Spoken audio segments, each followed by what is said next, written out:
Welcome, my name is Carolia from the Yoga Lunchbox, and today I'm interviewing the founders of Evolation, Mark Drost and Zefea Samson. Welcome.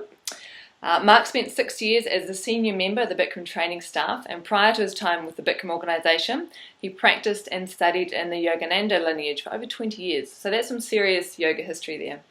Zefea has also got a long yoga history. She's been on the yoga path since the age of 5. And she competed in the top 10 at the International Yoga Asana Championships for 4 years. So they've created Evolation to provide, I like this, a comprehensive, inclusive and intimate training experience for students who wanted to study the Hot Yoga Primary Series without the associated attachments. So we'll come back to that. When they started doing this though, Bikram wasn't too happy, and he in 2011 sued Evolation Yoga and 2 other studios alleging copyright infringement. The other 2 studios ended up settling out of court, but Evolation insisted on seeing the court case through. So today we're going to talk about Bikram, but we're going to talk about the evolution of yoga, and we're going to talk about Evolation as well. And of course, Evolation teacher training. So welcome, Mark and Zefea. It's such a pleasure to have you here. Thank you for having us. So let's start sort of back at the beginning a little bit. Were both of you involved with Bikram, the Bikram community?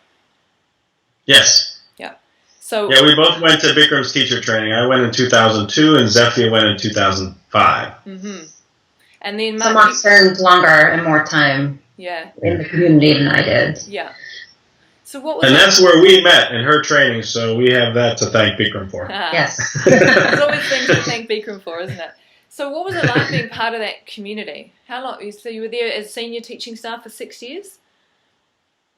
Yes, I was. Well, I actually met Bikram before I went to the training, and then I was with him until 2008. Mm-hmm.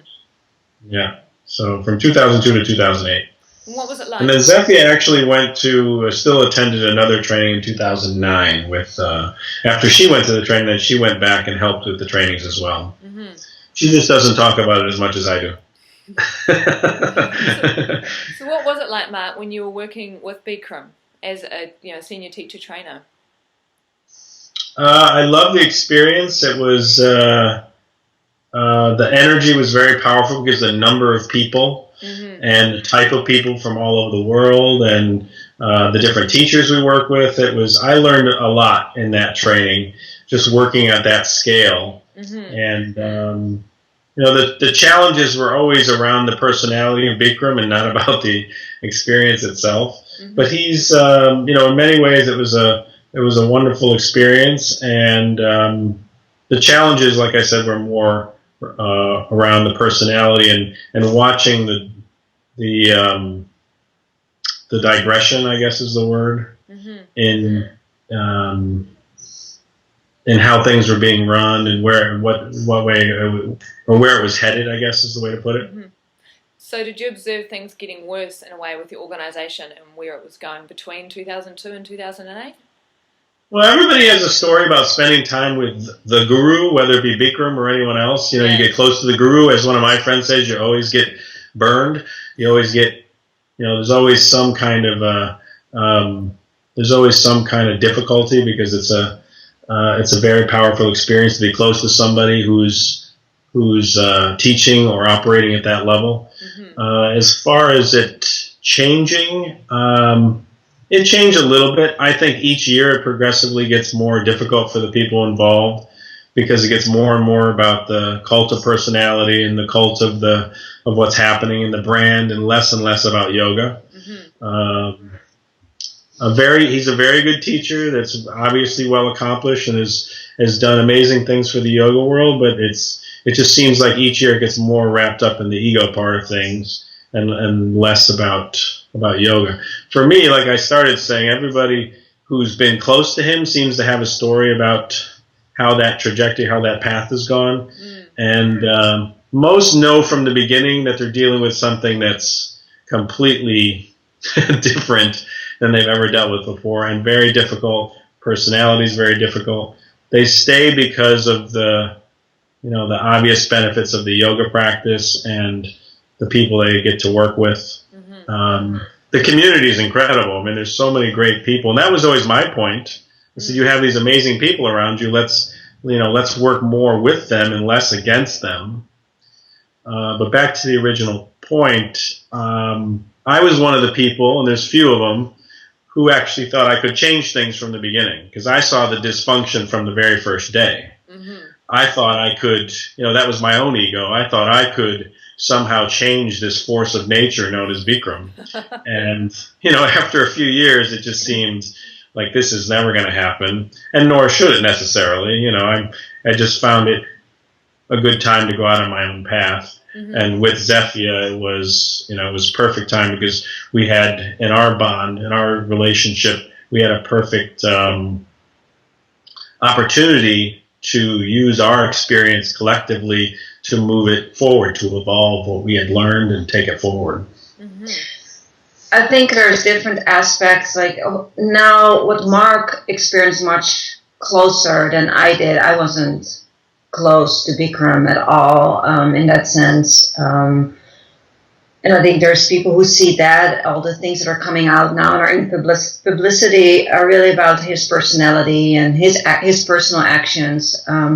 For me, and I think for also many people involved or have been part of Bikram Yoga for a long time, it's not necessarily all, that's a big part of it, but for me it was also, and what we take to what we're doing now, it's the training, as Mark was saying, is a very impressive and incredible experience in many ways. Like he said, the amount of people, it's very intensive. I don't think there's any other yoga training that works that way.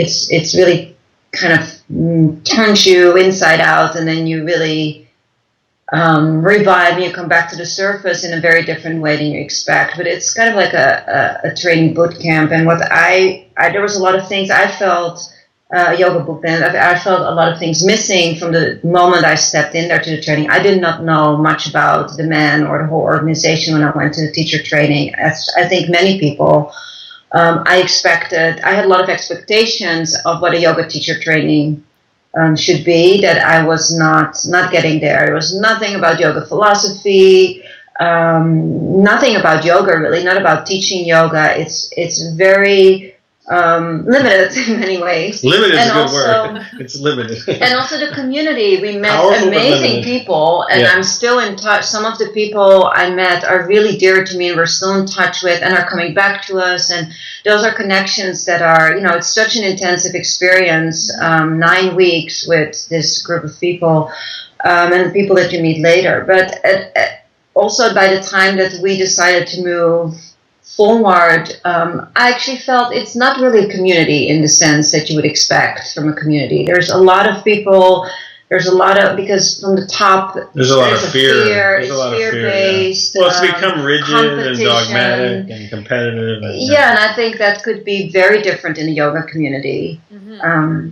And so I think there were a lot of elements missing. And it took me personally a very long time to get used to that rigidity and to see some benefits of that and how Bikram rules his world and how, the ideas about how it works and also the philosophy behind how the yoga is carried on. It took me a very long time to get used to that, but then for some people it also takes very long to step away from that and to see that it is not the only way and that there are many different approaches possible. And that's the best evidence that there's a challenge, that there's problems, is that it's so hard for people to pull themselves away. That's when we start viewing it as something cultish, because it's so overpowering. I mean, there's some obvious benefits, but it's really become something that's very much fear-based and control-based, and it just it becomes more and more that each year. Mm-hmm. And now it's obviously just gotten totally out of control. It's just, part of the issue is the size of it. It's just too big. Mm-hmm. It's way too big. Anything that big gets problematic pretty quick, and especially when you have some abusive behavior from the person who's running the whole thing, because that trickles down, of course. Mm. So were you surprised then when the allegations came out last year? 5 separate women have come forward and filed civil suits alleging, amongst other things, rape. Were you surprised that that happened then, given your experience with the Bikram community over that 6 years? No, I was surprised it took so long. Yeah. Yeah, I mean, you see when you're as close as we were, I was specifically, in that world, as close to him as I was, it's very hard to see how it took so long. And even it's interesting that it's taking so long, even in this process, because he's crossed that line so many times. I mean, it's not like we can say that I have evidence that I was in the room when he was, raping or sexually harassing somebody. But we certainly saw enough to see that he crossed the line all the time. And I had several conversations personally with him that he would be dealing with that. Especially, excuse me, when he started suing everybody. I was one of the few people saying you shouldn't sue anybody. You should concern yourself with yourself, because you're going to find yourself on the other end of those suits very soon, because you constantly break the law and cross the line into things that are not acceptable in our culture. They may be acceptable in your culture, but they're not here. So I guess that's the answer, is that we're just surprised it took so long. I was trying to change within because I saw not only dysfunction, but I saw collapse coming because of behavior, and some of it that passes on to some of the other people too. So you actually gave him direct feedback that said some of the behavior I'm seeing is not appropriate and you need to sort it out. Absolutely. And yet this is what I always wondered, if there's a culture where there's some inappropriate behaviour going on, how is the inner circle as such responding to that, and is there any response? So were there people giving him feedback that he was not obviously taking on board? Very, very, excuse me, very few people in that world are willing to say anything to him, and even if they are, it's not, it's never taken as... It's the people who leave. Yeah, the people that leave are the ones that, I mean, eventually you leave. And, a few people are saying, hey, you should change. But, his answer is always, don't try to change me. Everything's fine. I'm doing just fine, and what I do is successful, and don't worry about me. And so, well, I am concerned about you because you're my friend and you're my teacher, and, you're, we love you and you're messing up. Yeah. You're messing up in a big way. And that's a tough position to be in because we're the student, You're the guru, you're the teacher, but it's been out of control for a long time. You can talk to people that have known him for 20 years longer than us, and it's been a progression. Yeah, there's an irony there, because yoga in essence is a process of self-inquiry, isn't it? It's looking into oneself and seeing the shadow. Yes. And here's someone who's been teaching yoga for a long time, who's a big, he teaches so many teachers, and yet it doesn't sound like he had any kind of self-inquiry process going on.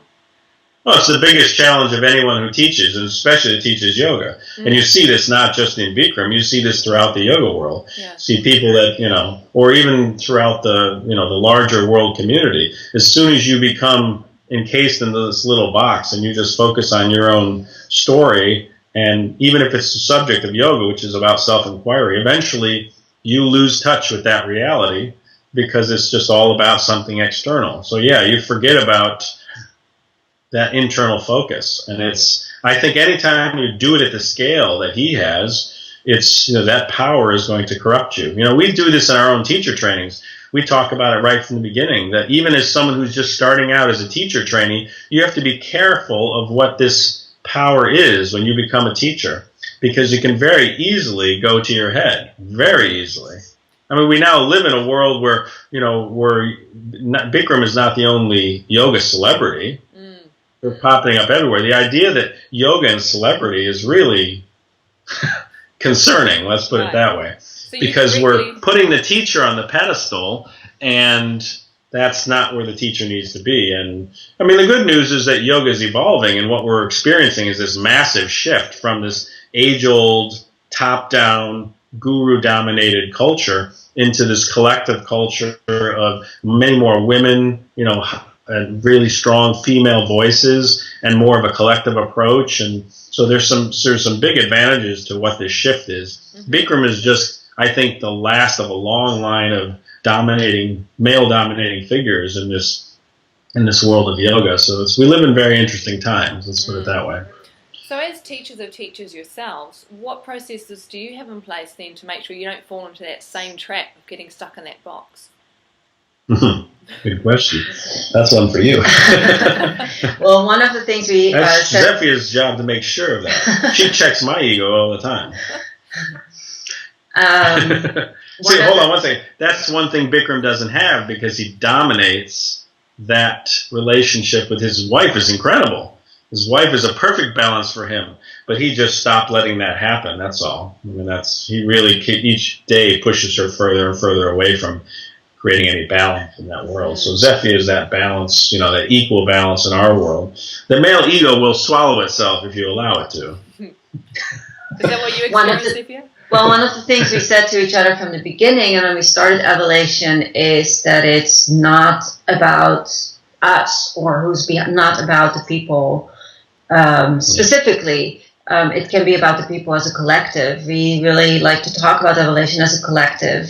I like to explain our logo as such. It's you have all these dots around in the middle space, and if you haven't seen it, just have a look. In the middle space is white, is empty, and that for me is represents all the infinite possibilities that we can, as a collective, achieve. And all the dots around it, they all have different colors. Some are closer to the middle, some are further outside, but all these people together are forming what Evolation is. And so we're also just one of the dots.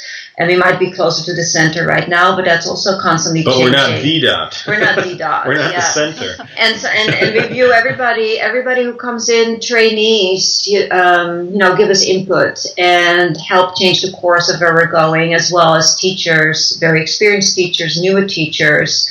We hope that everybody can find a place to collectively determine where we should go. And because we've started this and we have some thoughts and there has to be some guidance, of course, we have a little bit more to say in this organization at this point, but we really hope that the longer this progresses and the longer it continues, the more it really will be a collective where everybody has something valuable to share. We just set it up that way from the beginning. That's the simple thing, and that's what Zefea is so good at keeping in, because it's easy for it to go become more of an individualized thing or more about a particular idea or personality. And it is, if from the beginning, which we did, we set it up that way to be inclusive. It's not just the trainings, but everything we do is inclusive. Including Bikram and people from the Bikram world, is, the only thing you need to do is step away from this singular idea of the way things should be and contribute, in a more open way, a more conscious way, and you'll be a great part of, not just of Evolation, but the yoga community as a whole, as I was saying before, is already developing that way. So we're simply mirroring that. Mm-hmm. And we just put systems in place to protect it from becoming something about one particular idea or one particular person or ego. And it's very little things that are maybe not earth-shattering, but I think that are contributing to that. And that's that in the training itself, from the beginning, we view our trainees as teachers with that same responsibility as the trainers in the training towards each other, to help each other, but also for us, constant feedback is very important. Mm-hmm. And versus no feedback. Versus no feedback, or what we're really used to it started Bikram, but a lot of studios, when you in Bikram studios where you start to teach and you have questions like, I see this in class, but I'm supposed to say that. Can you tell me why? Well, just because I say so is always the answer, or just because it's in the dialogue. And that's things that we, from the beginning, start talking about. It's there's not just one way. We like to hear what you have to say, and then we bring in why we think it's the way it is right now. But that can change. It doesn't mean it's written in stone. But the feedback, and if you as a more experienced teacher cannot take the comments or the feedback that brand new teachers have to tell you, then you really are in a place, maybe you shouldn't teach then. Like you're saying, it's self-inquiry, and if you don't know how to do it yourself, you need to seek out for other people to help you on that path and help you grow. So if you cannot acknowledge the teacher that are other people, that everybody you encounter is for you, then I think you're stuck in your teaching path. Mm-hmm. So we just think that's necessary to go forward as a teacher. Yeah. Back to my interaction with Bikram, the only reason I could stay as long as I did is because he would actually listen to feedback once, and not because I'm anything great or just once you have a connection with another teacher, and there's that back and forth, there's a feedback culture. I'm listening to you. I'm not just dominating this. And that's really the only reason I personally could stick around with him, is because there was at least some of that. He actually listened to some of the things I and some of the people around at the same time. He listened to some of the things we said, and he listened to the input.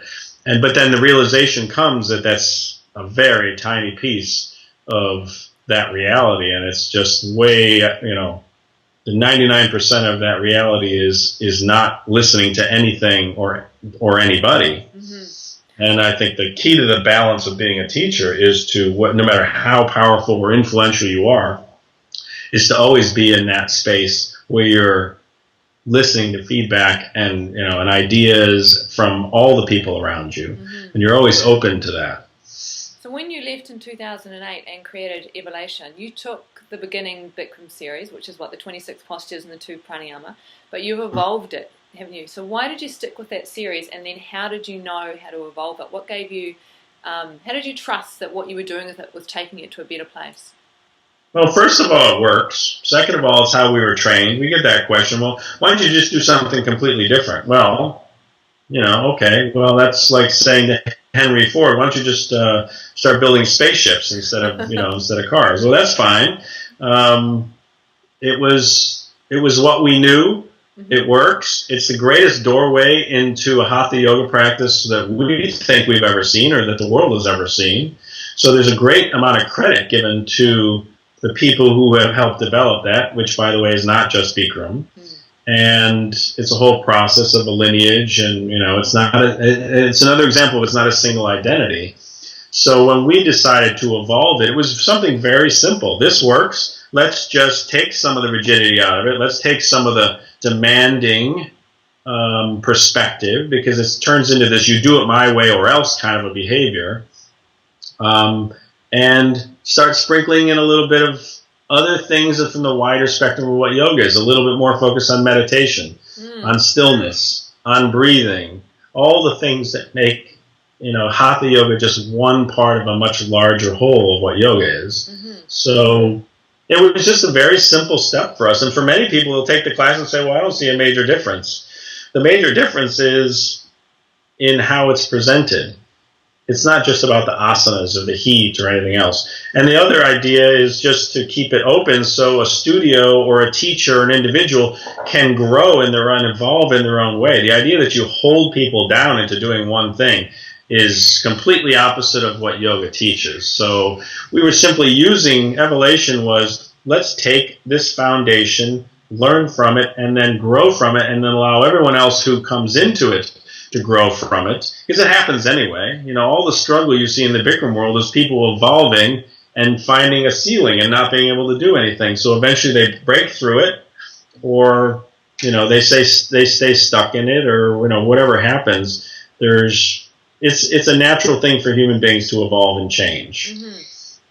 So, some people say that, or find a little bit surprised that the changes have not been more drastic or faster too. We've been taking small steps in changing, and again, it's also because we really want it to be that collective approach. And there's a lot of things that really work in this series. As Mark was saying, is a great entry door into yoga, and people from all sorts of backgrounds and levels can practice it. There's also things that are obvious to many people what is maybe not perfect about it. Some postures are maybe not the best for beginners, or are more vulnerable in the series. And there's things missing also if you compare it to other types of practices. But then the ways you could change that are there's the tons of ways, unlimited ways that you could deal with that. And again, we don't really have an urge to make the evolution sequence or put our stamp on something and then call it our own, and by that basically doing the same thing, claim something that we want to create another identity. No, and I think what really the beauty is on that collective approach is that people with different backgrounds and different ideas of how it can evolve all have a place within Evolation. So some studio owners of our affiliate studios decide to take it one direction and some in a different direction, and some like to stick very close to what the original series is. And I really like that about that you have things that you recognize, there's a core about it, that it's the same, it's a familiarity, but that you can see as a student that it's not one way, and that you can different benefits by doing different variations of the same postures or a different order. And that's also, it makes it harder for us also to teach our teacher trainings like that, because we're open to students from different types of studios that will teach whatever their studio is teaching around the same core. Our people coming through our training are teaching many different sequences, similar, not so similar, totally different, and we just see ourselves as a group that helps start with the foundation, very much influenced by Bikram, because that's his idea, is like give something very basic. The only difference, the main difference, not the only, is that we don't close the door on you once we give you those basics. We believe in giving you the same basics, but giving you a little more, and quite frankly, we can do that because the scale is much smaller. It's more intimate, more hands-on. I mean, you get way more in 250 hours than you would in 1,000 hours the other way, because there's only 25 people at the most there. And, it's hands-on, but it's, like Zefea was saying, I mean, anybody can come through that training and then go and do what they want. And then our affiliations, we're working with people that are developing their own series. Like Michelle Pernetta in London, who just started Fierce Grace. Wonderful woman's been teaching for 30 years and has a solid grasp on some new series that she's teaching, one that's based on the Bikram, others that aren't. And we can affiliate with someone like that, work with someone like that, support someone like that, doing the foundation work that we do, and not in any way being at odds with someone like that, because they're doing their own thing. I mean, what Evolation is a support system for teachers and studios, whether they want to stay with something close to what Bikram has, popularized, or whether they're doing something completely different. Yeah, I say that makes sense. Like you say, you're holding that core, teaching that core, but allowing people to evolve and take it where they need to, depending on where they're at. So when you first started doing this in 2008, and then in 2011, Bikram sued you, basically said you're infringing copyright because you're teaching my sequence. Were you surprised that he sued you, or you kind of expecting that it would come? Because you must have known, right? I think it was both. It was both, because on one hand, it was like, he wouldn't be that crazy, because I know all the ins and outs. I know the law. I know all the, excuse me, but all the BS that he put out there about the sequence and its copyright. And I know that it's all smoke and mirrors, and I was on the inside, so very surprised from that perspective, because it's very brazen to sue the person that knows everything about you.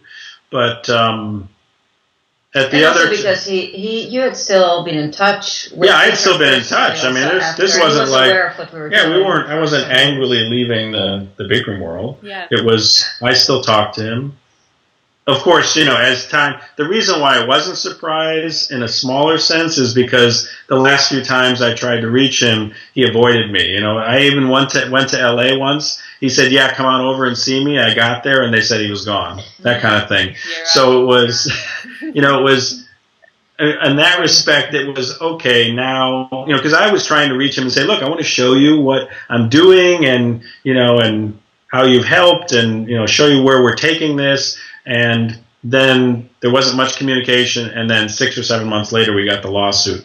The thing that surprised me was just how much vitriol there was, how much just straight out lies and accusations that were way beyond what I would imagine. Even though I've seen him behave that way towards people, it really reached a peak level pointed at us. So, yeah, I mean, it took us back in just, because it wasn't just about the sequence.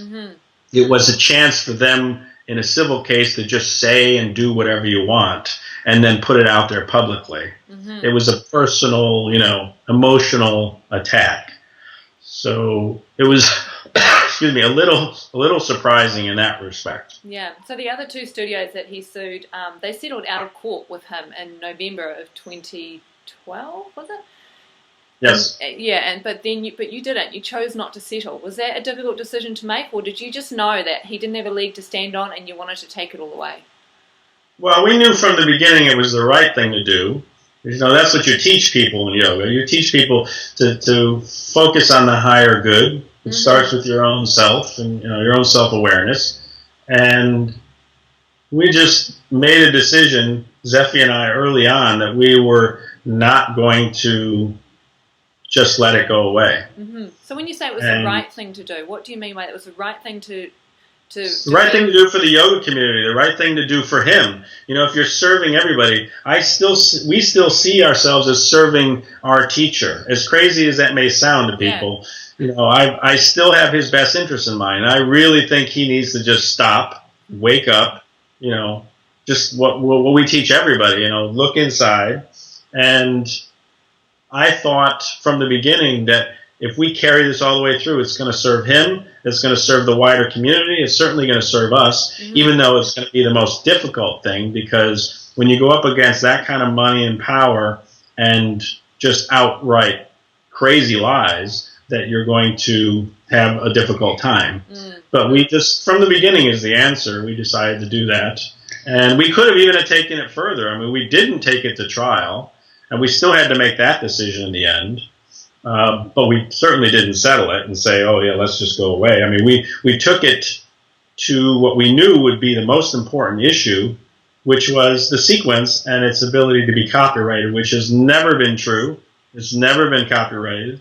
And it's very plain in U.S. law, copyright law, that you cannot copyright a yoga sequence. Yeah. So that was, underneath it all, even though there was all this other stuff. And that's what he does. That's what he's always done. He makes it so big and so so over the top that it makes people want to settle because they get disgusted with it. Matter of fact, the other people you mentioned, they settled recently, or just before we got the summary judgment, because they were so disgusted with it. They just couldn't believe that he would stoop to those levels to make his point, or to continue the smokescreen of making the whole world believe. And this is where the fear thing comes in. He's just got the whole world. First of all, the whole world thinks he has a franchise. He doesn't. Believe it or not, because it takes a lot to register in all these places. He does not have a recognized franchise in most states and almost all countries. He does not own a sequence. He does not own a copyright on the sequence. He owns a copyright on his book. But there's all this attempt to put fear out there, so, and that's why there's the constant lawsuits against people. And I watched him do that to people. I watched him claim victory with open source when he didn't win. It was just, it just gets to a point where we just had to say we're going to see this through. Now he's appealing that decision, but, it's very clear in the law that you can't copyright this a yoga sequence. So I think that benefits the wider yoga world immensely. I think people are already experiencing the benefits of that clarity, that weight being lifted off of them. In a way, it was what was interesting and difficult, I think, for us, but we talked earlier about how to constantly stay in check and do that self-inquiry.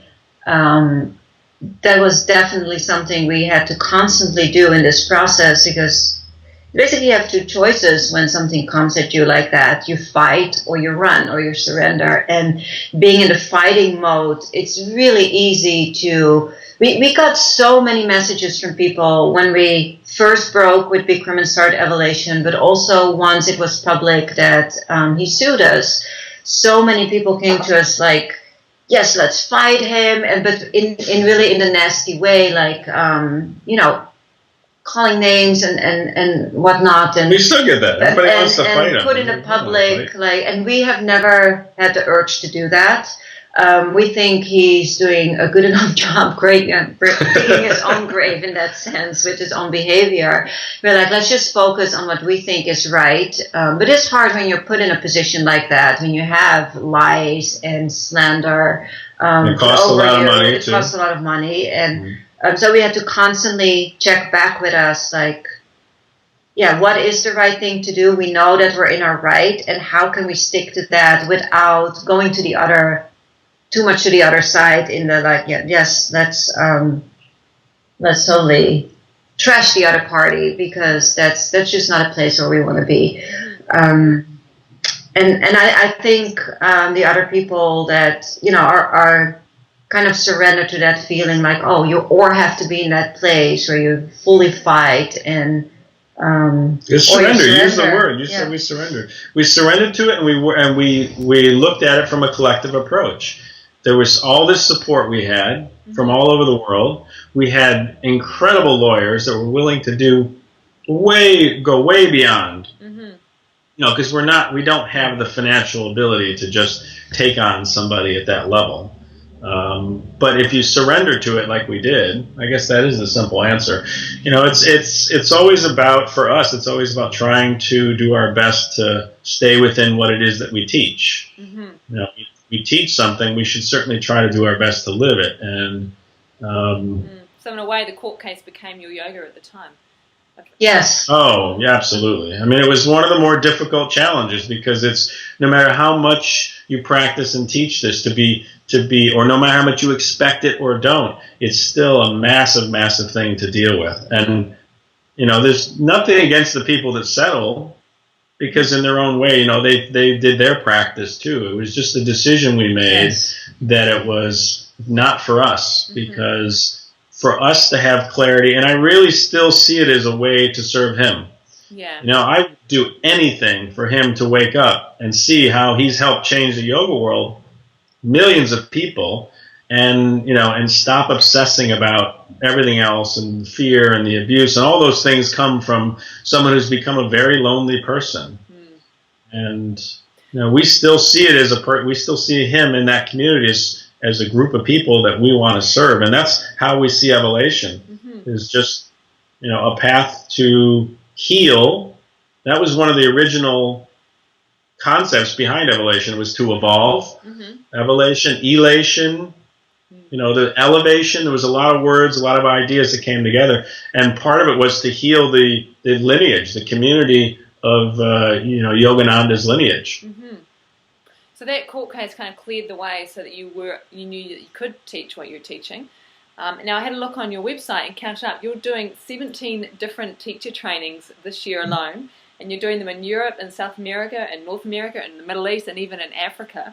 That's a huge schedule. And is that the two of you going around and doing all those, or you've got a bigger crew of people that are working with you? Yeah, we're developing a very strong collective of experienced senior teachers from different traditions who are coming together to spread these teacher trainings. Because for us, the demand is there. People want us to be there. It's a way for us to show that it isn't about us. I mean, we're going to be in as many places as we possibly can, and we're working on being in 2 or 3 months. You know, that's our new yoga power we're trying to develop. But part of it is I'm a little bit crazy. You know, I'm a little bit of an adventurer and very ambitious, and I think big, and which is why I got along with Bikram, obviously. So, and my wife, again, is the balance to that. She loves to travel. We love to be in these different places and teach yoga, and it's really what makes us happy. But we also have 2 young children, and we have to keep it in balance. But we think the time is to go out to the people of the world and teach them there. That's the other thing about being accessible, you know. A lot of people can't fly across the world to go do a teacher training. So everything about what we do is to be accessible to people that want to be yoga teachers. And again, also, it's again a collective approach to training. It's a small but really good group of trainers, and I'm really excited about this coming year. The trainings are going to be really, really nice locations, but also the trainers. Everybody, many but not all of them, were at some point Bikram trained, but have had many different other experiences in their life that they bring and they have to share. So every training, none of our training is going to be exactly the same because it depends on the group of students that are there, depends on very organic on the trainers and what they bring in their personal experience and knowledge, and that's really exciting.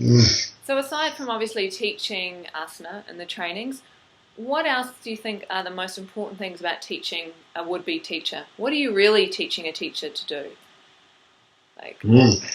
To live. We start our training. That's really my thing. That's one of my most exciting moments in the training is on the first day. And I ask people a very simple question before we introduce ourselves to each other to write down who you are. And we come back to that question throughout the course of the training. And it's so amazing to see how that constantly changes throughout the training. And the answers that they give at the end are completely different than the long stories that, the stories that we tell, the layers that we think of who we are, and how that kind of dissolves in the training. And some people describe it as more as a life training. Like Mark was saying, we self-discovery. Yes, you get the tools on how to teach and use your voice and your body language and your language. And but I think it's just the time that you spend. Not many people spend that kind of quality time with themselves and with other people. Our perspective is that in order for you to teach, you have to be on a path to self-realization, or at least self-inquiry, self-awareness yourself, and that's where it starts from the first day. It's so much more about that than what sequence you're teaching or anything else. Those are tools for people to then go share that with the rest of the world or with students. That's what's most exciting to us is you can teach a yoga class, but you can then teach someone to teach, and it's just a larger impact. And that's what inspires us. So it's a life training. We don't think we have all the answers to all yoga questions, and there's obviously more people that have much more long time yoga experience or have explored it in a very different way than we did. But I see our role mainly as guiding that process. Like you have this onion and peeling the outer layers off, and to kind of declutter our mind. And a lot of the stuff of the Yoga Sutras, when you read that, like the questions, and not that we have the answers, but when you collectively again approach that, and we just see ourselves as a guide in that process, and we see ourselves as students in that process as well, because every training we do, we learn so much more from the people that are there. Everybody's a student and everybody's a teacher. Yeah, and Yogananda is really ultimately where this all came from. Yogananda's influence in the yoga world. For me personally, one of the biggest questions I had when I first went to Bikram's training was, how come we don't talk about Yogananda? It's like, you come from this incredible lineage, and it's, and that's, so we're coming full circle to try to bring that back, or those teachings, which is just, the wider spectrum of what yoga is. It's not just, again, it's not about that specific guru, but it's the teachers that are trying to come with the whole yoga world, which is not easy to do, because people want, they want to know how to stand correctly, or, there's a lot of brilliance in the very simple way of teaching a sequence a certain way, but it's only the beginning. And that's the important thing. It's only the beginning. And whoever's interested in knowing more and experiencing more, which most students are, even after just a few weeks, the majority of studio owners and teachers will tell you that if someone practices regularly for a few weeks in a hatha yoga or even a meditation class, their world expands exponentially. And they want to know more and they want to experience more. So the training or the classes that we teach simply provide that. Let's give you a little bit more. We give a little bit of, just as a little peek into other doorways that are there.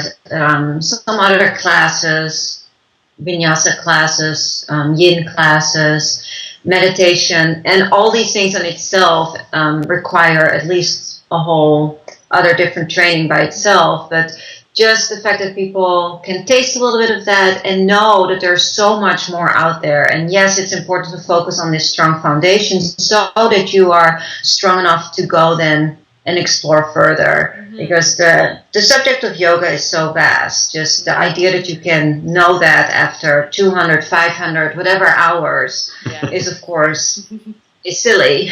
We view ourselves as seed planters. Yes. Because in 250 hours, you can only do so much. Yeah. You can come out and teach a basic class, you can know a little, but if you plant maybe 100 other little seeds of this wide view of what yoga, the art and science of yoga is, then those will germinate and grow over time as the teacher continues on their path of teaching and, you know, and being the student. When our students after trainings come back to us, sometimes a few weeks, sometimes months, or even years, sometimes we don't hear from them from a year, and then all of a sudden we hear the stories back of Great story. sometimes, great stories of their experiences, but sometimes with questions about just the things that are going on in the classroom, but also sometimes asking for more literature, or sometimes they tell us that they moved on and went to a completely different training and they don't teach this anymore. But in either case, I always have the feeling like, yes, we did our job. Because they got excited, they embraced yoga, and they made it part of their lives and carry on, and they found their own way to bring that to more people in the world, and I think that's all we can ask for. And it's really exciting to see that. Yeah, I can see how excited both of you are. That you really embody what you're saying, which is it's amazing to see. Well, so blessed. We're so blessed to be able to live this life. Yes, it's the best thing. I don't want to make this an advertisement, but you know, going to a yoga, of course, we would love to see all the viewers in our teacher trainings, but any teacher training will change your life. Even the ones that are, you know, as crazy as even the boot camps. what we had for our training. I would probably not choose for that again, or would not necessarily recommend it to anybody because of all the other stuff around, but it still did change my life, and it's, you know, the reason why we are sitting here right now and we do what we do. That training will change again. It will change again. Everything evolves. And I just truly think that embracing yoga in your life, it's because of the life changes it makes. It's the best thing you can do for yourself and for everybody around you. And no matter what we've said here, everything is perfect just as the way it is. Thank you. Wonderful. Thank you so much for taking the time to talk to me and to the Yoga Lunchbox viewers. It's been a pleasure to meet you both, Zefea and Mark, of Evolation Yoga. Thank you. Thank you. Namaste.